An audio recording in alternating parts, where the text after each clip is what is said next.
Isaiah chapter 16.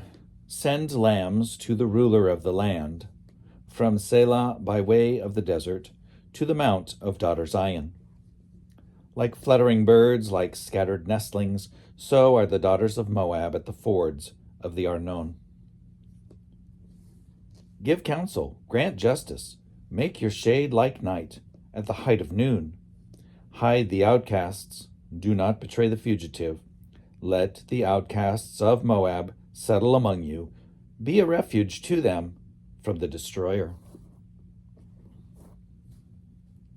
When the oppressor is no more, and destruction has ceased, and marauders have vanished from the land, then a throne shall be established in steadfast love in the tent of David, and on it shall sit, in faithfulness, a ruler who seeks justice and is swift to do what is right.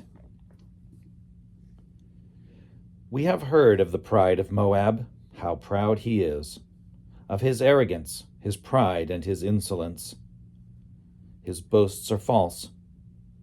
Therefore, let Moab wail. Let everyone wail for Moab, mourn utterly stricken, for the raisin cakes of Kir Hareset.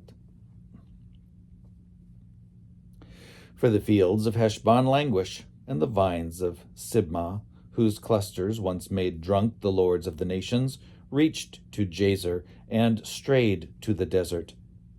Their shoots once spread abroad and crossed over the sea. Therefore I weep as Jazer weeps, for the vines of Sibmah. I drench you with my tears, O Heshbon and Elealeh. For the shout over your fruit harvest and your grain harvest has ceased. Joy and gladness are taken away from the fruitful field, and in the vineyards no exultation is heard, no shouts are raised, no treader treads out wine in the presses. The vintage shout is hushed. Therefore my heart moans like a harp for Moab, and my very soul for Kir Heres. When Moab presents himself, when he wearies himself upon the high place, when he comes to his sanctuary to pray, he will not prevail.